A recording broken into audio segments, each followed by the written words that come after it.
Okay. Next up, we've got Rory Alsop talking about how to start off a career in security. Now, Rory is senior management in InfoSec at the moment. He's a Securi-Tay Exchange moderator, and on his Twitter feed, he describes himself as a quote-unquote rock god. Oh, absolutely. So we'll see about that. Sure.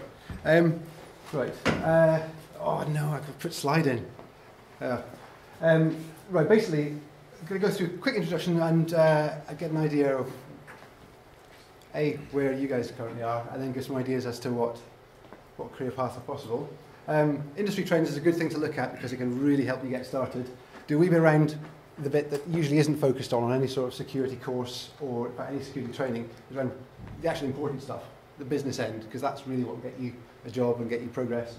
Certifications and competency frameworks as well, they're a useful way of demonstrating and showing what you're able to do, and they're very useful for employers. I've also got marketing yourself. Anyway, got a very quick bit on me. I currently work for PwC. I led the security team at Ernst & Young for about 10 years. Co-founded a security company and founded another one on my own. And I'm off to work for a bank in March, but don't hold that against me. It's going to be quite good fun. Security and risk oversight. Mostly look after global organisations, so 30, 50,000, 100,000 employees, as many countries as possible, and managing teams doing a wide range of things, including penetration testing and social engineering and other things that I'll chat about in a minute. The strapline here is mostly the job is help companies avoid harm. Sounds fairly obvious, but that's really what security is all about.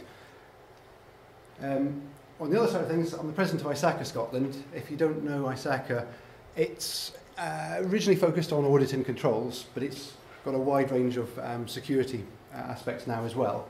And also, I head up the Institute of Information Security Professionals in Scotland, and we're trying to get that a bit wider afield as well. I've been involved in various other bits and pieces as well. The other thing is these really nice, sexy T-shirts. I'm one of the 4 moderators now of the Securi-Tay Exchange, which is a free information sharing network. It's very, very worthwhile going on because you can ask questions, you can get information back. You'll see later there's some other nice uses as well. When we get to questions, if anyone has interesting questions, I've got some goodies sent from Stack Exchange. I'm not employed by them, but I think it's a really good way of helping people get a start in the industry and people learn something about other aspects of the industry that they might not otherwise get. And I play lead guitar for a rock band. This is very, very key to the way I work. I like getting up on stage in front of people. I talk. I used to be very, very techie. So 35 years ago I got my first computer and gone through about 60, of which about 48 were decent sized servers, RS6000s, things half the size of a room. Started getting smaller these days, but didn't realise I was going to go into security. Had no idea. I got an electronics degree, so I can design and build circuitry and do fun stuff there. Got a job maintaining computers. In fact, before that, I got a job driving a truck after university. Then ended up, got this job looking after computers and printers, often with a hammer. I then worked with Silicon Graphics Kit. Quake 2 was mentioned earlier. Running Quake 2 on a machine with a screen nearly the size of this room was pretty good fun. But still didn't really have anything to do with security. I demoed kit, I built hardware. Ended up doing configurations for an IBM AS400 software house. And found myself looking after routers and doing more and more security. Ended up, Ernst & Young had a job going, which was quite surprising to me because I thought that they did tax and accountancy and that was all I knew about them, even though my brother-in-law worked for them at the time. And he was gutted that I didn't send my CV in through him because he'd have got a decent referral fee. Anyway, turns out when I joined them, nobody in there knew that they had a security team. No one knew what they did, but it actually was very, very useful. So up until that point, I had very little idea of security. This is, I guess, 16 years ago is when I really got into security, and it was all kind of new. So that was when I started thinking about a career plan, and before then it was just be a rock god, because that's a useful thing to think about when you're in your early 20s. So from the late 80s, as I started off in technical support, and this blue arrow indicates a lot of things, like becoming far less techy and much more pointy-haired boss, more management of teams. But the good thing is, more money, which is nice. So these are all quite logical progressions. So tech support, good way to get started. If you've got IT knowledge, getting into information security is very easy. Sysadmin, network admin, all that kind of thing, it's logical progression. Once you get up to this end, you can't really go back very easily. If I tried to do pen testing now, I could still muddle my way through with some Unix stuff, some legacy kit, but I'm not going to be able to attack a web box. I'm not able to do what Rory does or what Marion do, and it's beyond me now. So luckily I manage teams that do that, and they do all the clever bits and I just review it. So in the room here, how many of you are still students? The vast majority. Focusing on hacking, forensics, IT? Any know what you're going to do once you do graduate? Any jobs lined up? None yet. Graduating this year or next year? Anyone going to be a rock god? Good man. The correct answer. Well, I'll go through a couple of career pathways that I've worked with people in. So there is a range of organisations that will be able to employ you. So they range from tiny little boutiques, one man up to, I mean, at its peak in Ernst & Young, I was running a team of about 102 just on one engagement across 18 countries. So there's a huge variety of scales here. But there's a vast amount of things that you can actually do. So while a new person hired into something like one of the big organisations might just get firewall config reviews to start, bits of audit that are a little bit more techy than the things that auditors typically get to do. It can spread into a whole lot of areas. So social engineering, everyone knows what social engineering is? I mean, this guy's quite famous for it, Kevin Mitnick. But we used to have a nice big team of social engineers in Ernst & Young. And in addition to testing hardware, testing networks, testing perimeter defences, we kind of figured if we could actually sneak onto the premises by lying, then that kind of made all the high-tech stuff pretty pointless. So if you are happy to speak, happy to lie, cheat, the best people at these, in my experience, have been diminutive Irish girls. This is just in my experience. But if you can sell, if you can talk your way around things, if you're a bit wide, social engineering might be the way forward, because it doesn't actually require anyone to be technical. Being technical helps because you can make up a logical excuse for being there, but it can get you into the industry. Kevin Mitnick wasn't a very technical guy, but was very convincing on the phone, and he knew enough to be able to discuss aspects of AT&T infrastructure in a way that it sounded like he was real. But lots of people hire social engineers because it's a huge risk. Banks are terrified of social engineers. Phishing attacks are basically just social engineering. You're working on someone's fears. Penetration testers. You might have seen that face already. This is a really, really, really good way of getting into the industry, because there are things you can do at every level in penetration testing. You know, from really, really basic, okay, a step up from, say, Nmap and Nessus, but you can start looking at what vulnerabilities there are in systems at a relatively easy level and work up from there. So, like I say, I can still do the basic stuff. I'm not going to be a web app tester. So this is a good route in. And then there you see one of the expert types in it. Security architects. I couldn't find a picture that sold the idea of security architects, so you've got a network diagram instead. Core for a lot of organisations now is they have no idea how to set up their networks for security. Performance, yes. Resilience, sometimes. Coping with high capacity, yep. But in terms of securing an enterprise-wide network, very few people do that correctly, because there are so many possible things in there. I mean, especially if you consider photocopiers, UPSs, or all those kind of things. That's a vast attack area.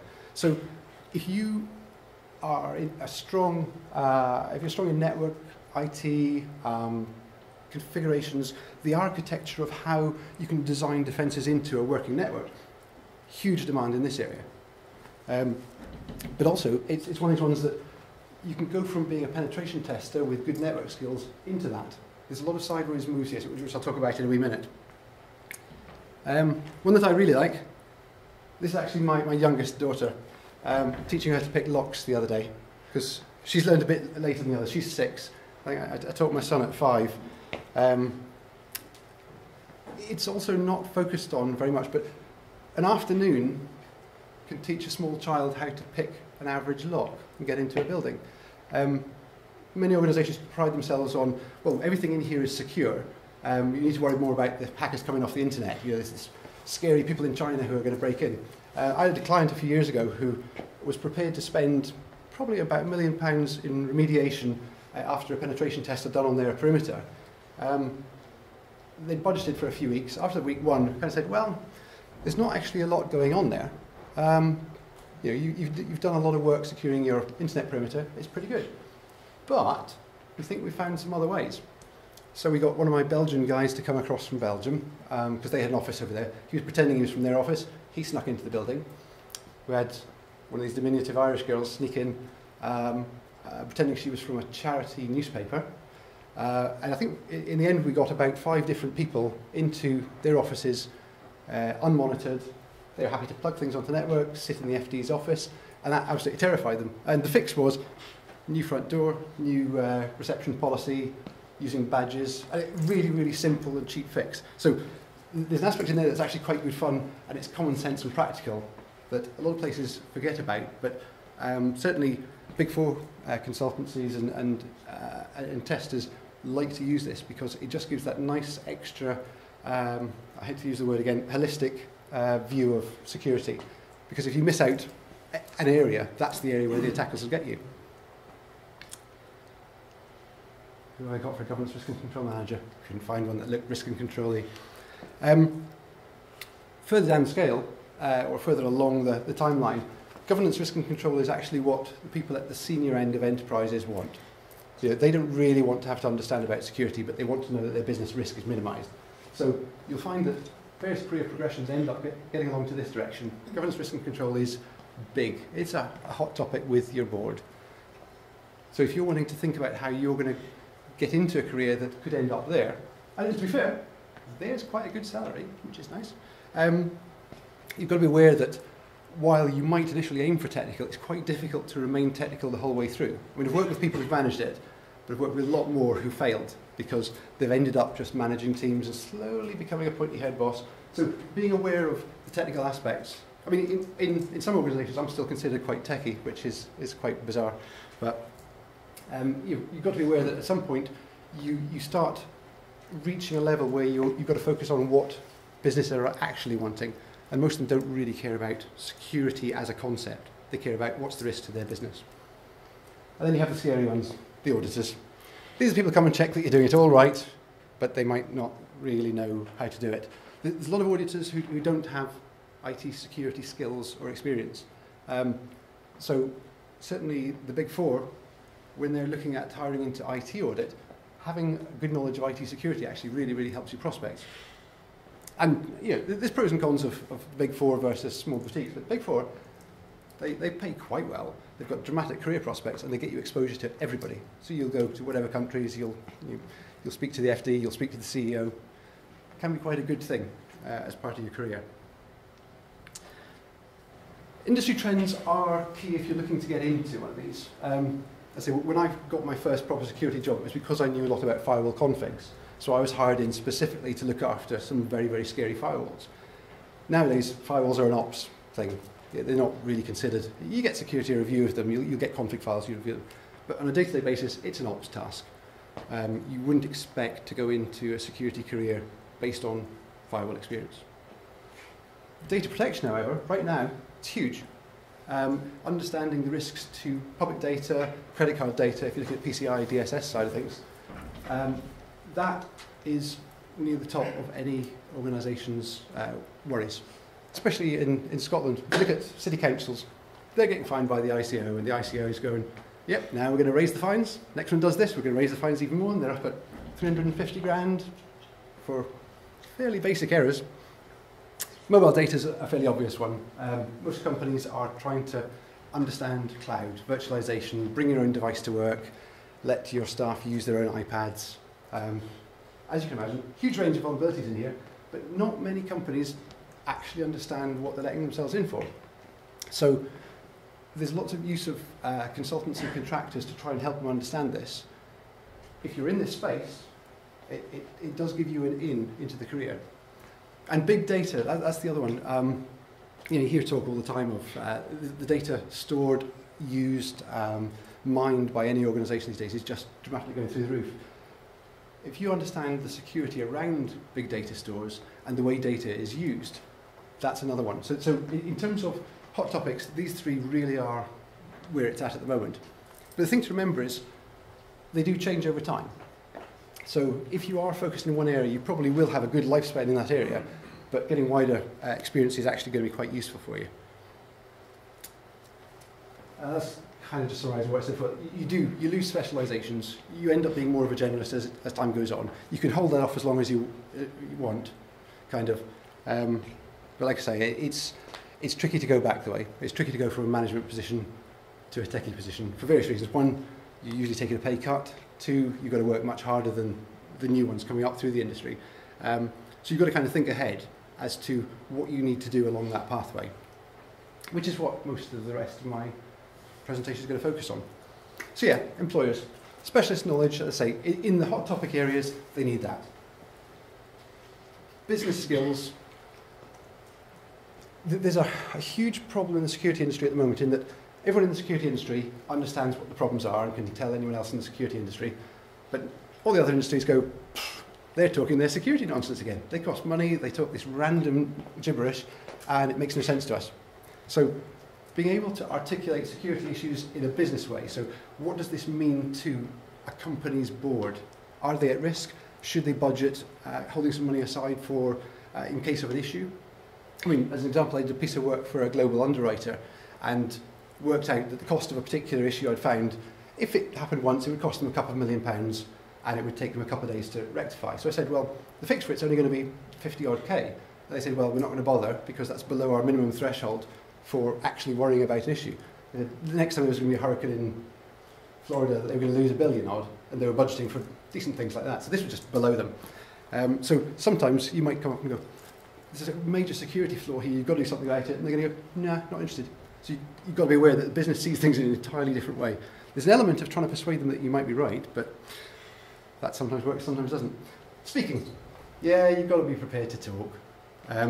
If you don't like talking, you can get away with being a remote pen tester, because you can hide in a nice secure environment and test things remotely and then give out the answers. But generally, anything like this, you are going to have to end up speaking to someone.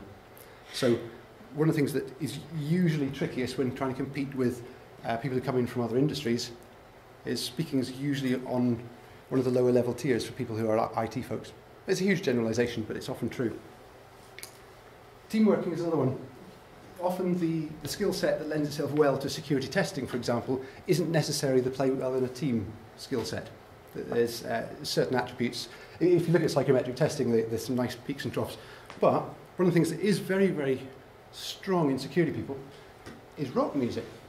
I'll go into this a wee bit later on. But rock music is throughout the industry. There's a couple of other bits as well, but generally speaking, the unofficial traits that people in security seem to have is rock music, there's a lot of motorsport and extreme sports.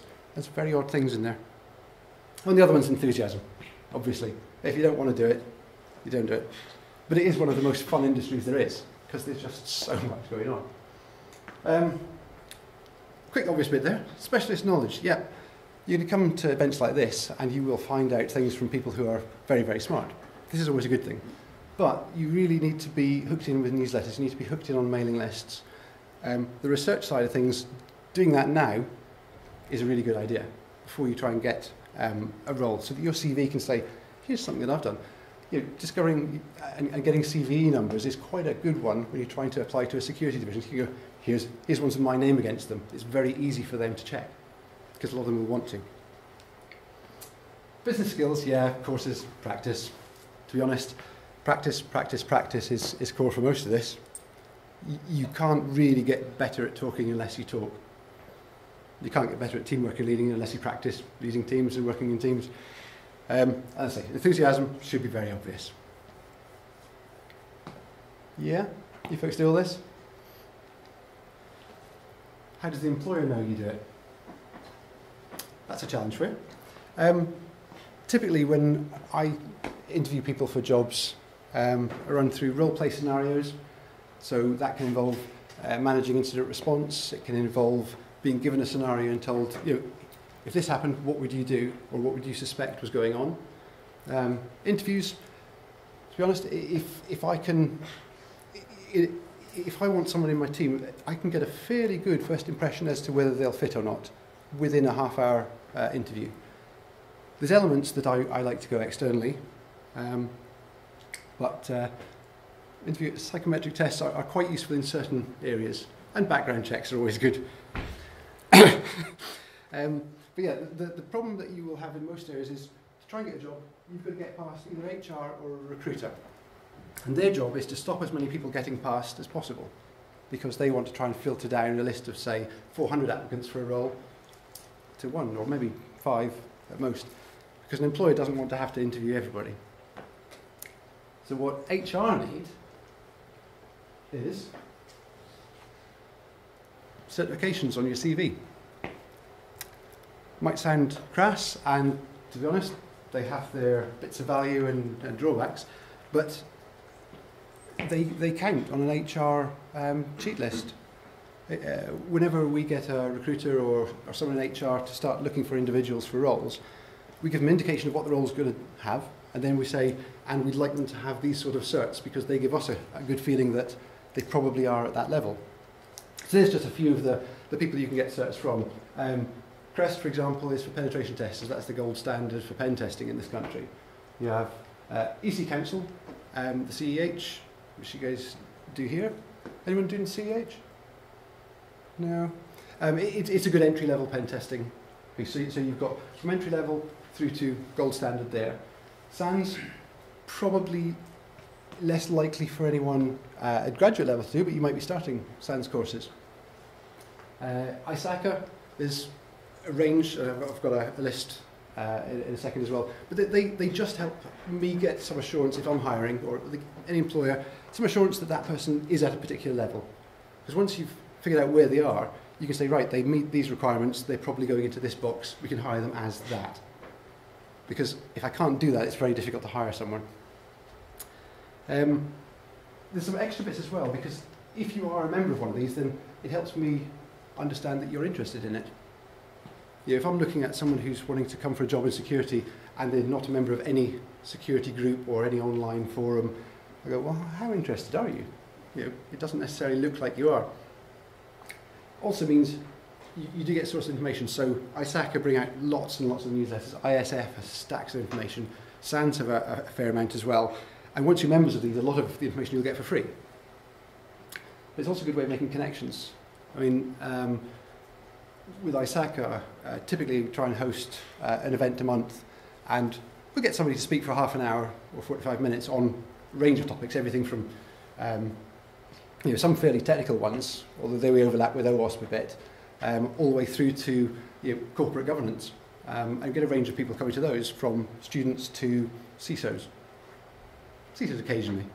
But it helps you make those connections at this stage in your life, because until you're in the industry, it can be very difficult to get over that first hurdle. And as I say, the bottom one is matching an HR list to get you in the door.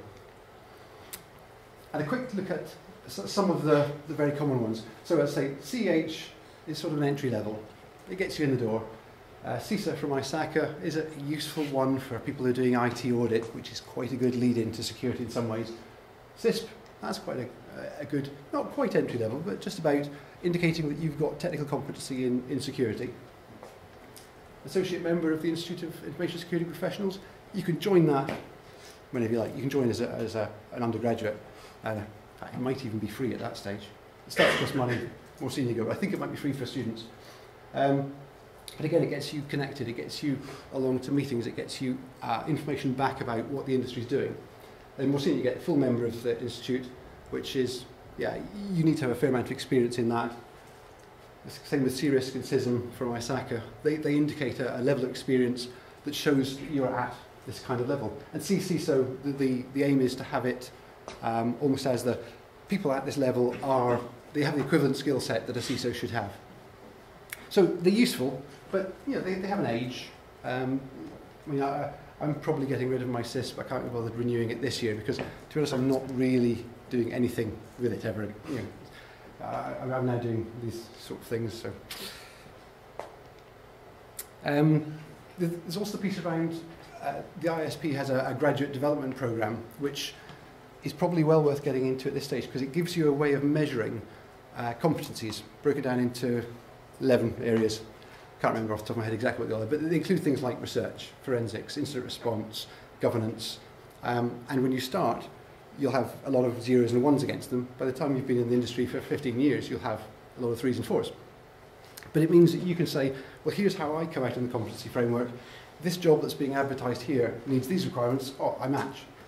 Or if you're in a job and you're wanting to progress, you can say, well, I'm actually matching the competency framework for that tier up there. So there's more and more employers going down this route. But it helps, again, describe you, which is the important bit. You may have seen or used all of these. You do need to market yourself, though. At the moment, it's relatively easy, but by the time you graduate, it's not going to be quite the same. At the moment, we've got a dearth of security people, so the industry is crying out. Now, typically, the lifespan on these is really, really short. So you're going to get people moving to this country from abroad. You're going to get people coming out of sort of half-length courses. By the time you guys graduate, there's going to be far more people coming into it. Probably it's still going to be, the demand will still be increasing, so it's still a pretty positive area. But you are going to need to market yourself in order to get ahead of others. So these sorts of things are actually very good. You can love or hate them. I tend to hate them for most things, but I use them extensively.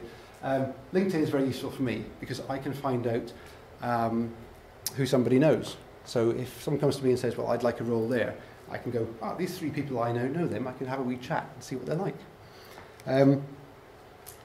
Plaques on Facebook probably less so, but they're still useful. I had a really good talk, or saw a really good talk at B-Sides a couple of years back from a very senior person at I think it was a bank at the time, and he was saying they use Facebook unofficially to see what people are like. So, so if you're a student or immediate graduate age, they expect to see pictures of you drunk at student parties. If they don't see that, they get very suspicious because there's something wrong. But then again, if there's stuff on there that's too extreme, then it's a security risk, so you're less likely to get hired. So things like that are worth thinking about.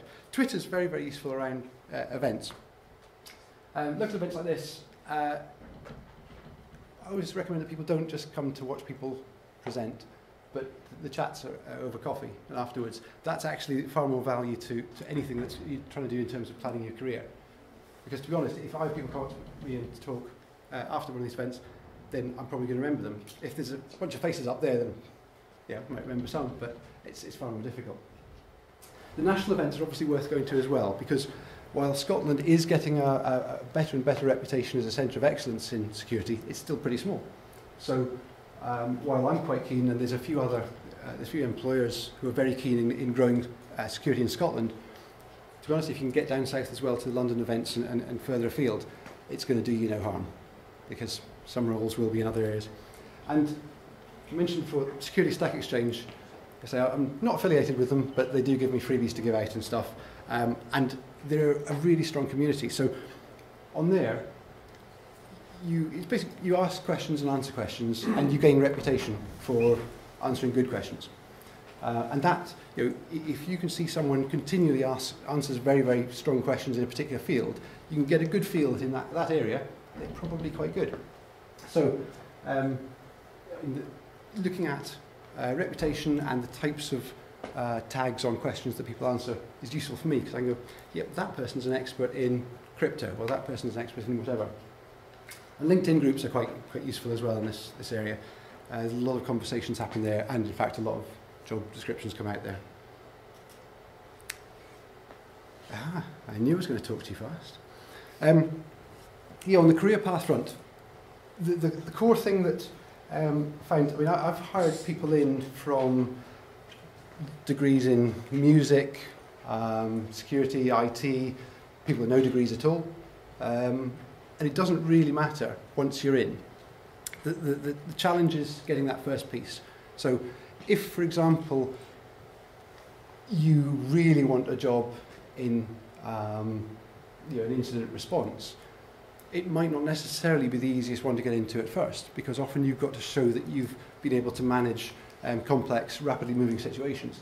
But going in as, say, a penetration tester, that can be a relatively straightforward move across. So don't necessarily pigeonhole a particular role. InfoSec industry itself, especially in Scotland, is small enough that you can very rapidly get to meet enough key people that you could move around. Keep learning. The industry trends are what it's all about when getting in. And to be honest, if I look at from the perspective of both small and large boutiques, if you've got specialist skills in emerging hot topics, then you will be able to be more successful. So, Marion's talk on the Windows 8 piece. There's not a huge amount of people who know much about Windows 8, but it's going to be big. Yes, it's guaranteed. So, getting ahead of the curve and understanding what the risks are going to be to organisations that start implementing it now, before they do, absolutely, that's going to get a foot in the door.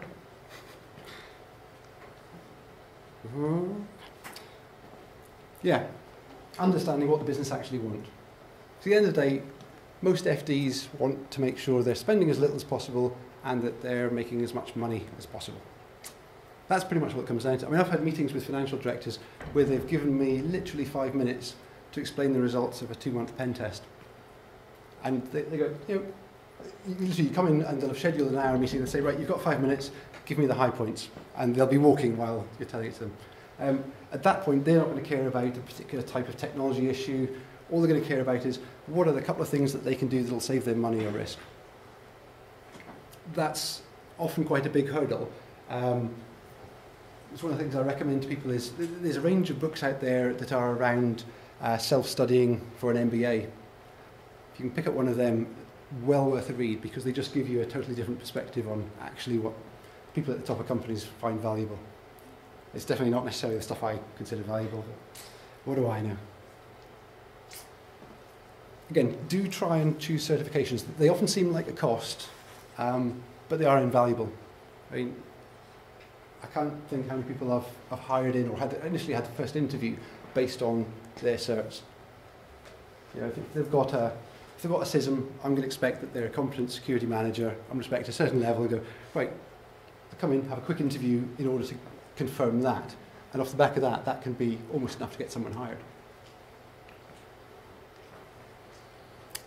Competency frameworks are useful. The ISP one, as a graduate, you can get access to most of that stuff for free. So you might as well. For most of these things, there are free versions or the entire thing's free. So I say, do it. Grab all of that. Because if you can describe yourself in the ISP framework, you can say, in category J, I'm a 3 and a 4, then that's very useful to someone hiring you. This seems to keep losing its last one. And yeah, the last one on there was just keep marketing yourself. Do the networking. Talk on Twitter. If you're doing something interesting in security, if nobody knows about it, then it isn't interesting to the rest of the world. Like I said, I've got some goodies for an interesting question. Yes? I've got two. The first one is, can you bypass HR by knowing the person is hiring? Yes, but not always. Okay. For big corporates, they force everything to have to go through HR. So if you're going for small organisations or boutiques, quite often yes. Is that, are HR at that point, if they know you can reference, are they likely to turn it down? Well, there's an element to that. If I get an internal reference within my firm, someone say, I know this guy is really good, I'm likely to take it much more seriously. Partly because the person who's referred them knows that it's a risk on them, and they'll just look stupid if it's somebody who's useless.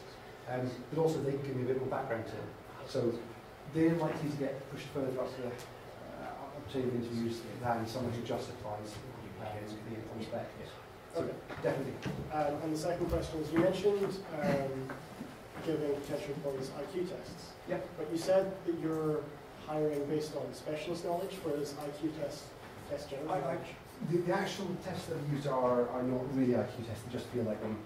They're more around, test various bits of your brain, so there's some around spatial awareness, the ability to solve problems in a short time frame, and things that do translate to real world scenarios, but yeah, they feel like IQ tests. Yep. Have you got any advice for students applying for jobs? I notice you talk a lot about qualifications and certifications. As students, obviously, they can be quite expensive. A bit of advice I was given recently was to hand in a hard copy of your CV, find the name or address of somebody involved in the industry in particular, and send off your CV straight to them rather than email. Hard copy is definitely better, and PDF version is definitely better than Word, because HR people and recruiters change Word documents. So if a recruiter is trying to find someone for a particular role that I've described, and they've got a CV that's close, they may tweak it. So they might ask you to do it in Word. PDF, definitely better. I mean, hard copy is what I really like. The challenge there is you've got to have that connection to the individual. So if you're going in through just a standard HR department, they probably won't give you an option, especially as a new graduate. It does get easier once you know more people in the industry, and you can always get the introductions. So networking probably the biggest. Networking is absolutely huge. It's key. Every single job I've had, in fact, even including the Ernst & Young one, has been through people who've known. Excluding the original fixing printers thing, because yeah, that was different. But yeah, networking is key. Any other questions? Yes. You talking about the sort of lower end certs like CEH, sort of the more beginner certs. Would you consider the sort of real entry-level stuff like CompTIA? Oh yeah, absolutely. At that end, there's a lot that are just, they're indicators that you're interested, they're indicators that you've done enough to pass the basic ones, so it helps understand that it's not just someone applying for a job because it's a job. And one sort of like additional thing, you mentioned quite a few of the networking sites like LinkedIn. Mm-hmm. One you missed was Careers 2.0. Careers 2.0. Part of the Stack Exchange network, I say there's 80 or 90 sites on there now. There is one that is called Careers 2.0. It's more for programmers, but I certainly have my Careers 2.0 CV up on there. It's still useful because it gives, especially if you've got security projects on GitHub or any of the other usual sources, then they've got an area for that, and you can build up a profile on there. It's seen by millions of people worldwide. So, yep. Yeah, really more an observation than a question, but I have a friend in the security industry, and he was actually told in verse, to delete his Twitter account and delete his LinkedIn because it made him targeted. There are risks, absolutely. And there's risks on both sides. There's corporate risks where organisations won't want you to tweet something that might look badly on them. So the police force had a bad rap towards the end of last year because there were a couple of things that happened on Twitter, and obviously the public see that and go, my God, they're all mental. So there are risks. But the challenge is, how do you make yourself known? So around events like this, around any conference, Twitter is very useful for me because I can see what other people are posting up about it and get information. I can actually arrange a meeting with people who I might find interesting. But yeah, you are right that there are risks to any organisation for having any social media. But if they just ignore it, then it doesn't go away because people still have it. So I do know a fair amount of people in police who now just have Twitter accounts and Facebook accounts on a different name. Any other questions? Rory, sorry, I was interested to see recently some criticism of CISP. From a point of view, you can intensify boot camp for 2 weeks, and was it fit for purpose? I'm not a fan of the boot camps. When I used to take people through CISP, we would explicitly say we wouldn't send them to boot camps because there is that element of risk. It's still worth them, and trust a couple of people got in there, like Wim Reams over in Belgium, who are slightly changing the way it works and trying to make it less of a boot campable exam. But to be honest, it's just a 6-hour multi-choice exam, which you can rattle through in about an hour and get out of there, if you do it as a day job anyway. So that's why I have it down at the entry level. It shows you've got a certain amount of competency, you've made an effort, it's your line of work. But yeah, I agree. It's not one that's worth as much once you're in the industry and further on. Sorry, first. You mentioned the importance of social engineering and like user awareness, but for those someone who has a skill set leaning towards someone that isn't necessarily academic and there are no certifications from it, that was something. Yeah, social engineering. Nobody really does anything on that. Yeah. Yeah, I'm not sure how you'd demonstrate it other than well, elements that come across. The way you spot a good salesman around the ability for them to gain rapport with the individual, empathy, the ability to run scenarios. So one of the things that an active social engineer has to do is if they're breaking into a place and their first scenario has got them past the front desk, it might not work further in, they might be very, very quick on their feet. You might need to listen to what's going on and change the scenario as they go through. It's very exciting because you're always thinking that you're going to get caught and hit. It's like you're physically attacking a building that you're dead at night. You go, security guard might actually catch me. And security guards aren't going to hold back. So yeah, If you're working on the stage and you get shot. It is an adrenaline-inducing side of the industry. Is there we go forward with it? Is there any way you could how to demonstrate? On the social engineering side, your best way, I think, is going to be actually in the interview, being able to show how you can befriend the interviewer. Once you get a bit further down, you do get role play scenarios, but you've got to get past that first bit, so you're showing how you conduct a decent rapport exercise. If you look at Darren Brown's a good example. What he does is mostly social engineering, with some tricky bits in there.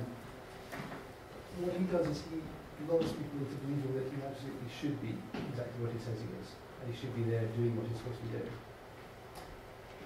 NLP or anything other than neuro-linguistic programming around gaining trust is a useful area to study. But yeah, it's a tricky one because when you're demonstrating it, we're just looking. Well, some people have it naturally. There's two girls who are absolute stars in this. They were just naturally like that. They were friendly. No one thought they were threatening. Also, what are your views on like memberships to professional ones, the professional courses? Yep, the BCS has a good range of things as well. There's quite a lot of BCS guys come along to ISP and ISAC talks and SciF talks. And there's a range. One of the things we're trying to do in Scotland is get a bit closer connected between different organisations because there's so many it can be tricky. So Eamon and I and various others have spoken at conferences before about how we're going to put those close together. So the chap at Edinburgh University was trying to pull it together. Martin. Oh. Hello. Yeah, trying to pull more of these organisations together to actually go, right, well, OWASP is very focusing on web application security, but there's people who are interested in some of that might be interested in controls and audit. So ISACA does that side of things. SciF does some bits. Getting all these pulled together is actually going to be key. So we're trying to be better at marketing events so that people from, say, BCS will know about ISACA events, will know about SciF. So, because yeah, the country is so small, we do need to come together a bit more. That's a good question. Social engineering, apart from doing some. The four Scots guys, remember in America, the rock poets, was that basically what they were doing, wasn't it? When they pretended to be Americans and yeah, I mean, there's an awful lot you can get away with. You just run some reasonably high risks in doing it. So, the constraints whenever you're selling a piece of social engineering work have to be quite well written out because there's certain limits that you don't want to go over, certain ethical standards which it's easier to breach in social engineering because it is all about lying and cheating and potentially stealing. So yeah, it's an area where you really want to look at the legals once you are doing that side of it. well, presumably you're doing it with the authority of the people that. Yes. Yeah. The So challenge before you're breaking into a building, you're doing it with. the challenge is where that knowledge is. So you have your get out of jail free card, which is a letter stating what you are contracted to do. But in order for it to be useful text, nobody below that needs to know about it. Oh yeah. Because otherwise they'll know that you're coming in. So yeah, there are some interesting ethical pieces around what the behaviour can consist of. and you're not really supposed to kidnap people, you know, that sort of thing. Okay, well, thank you very much.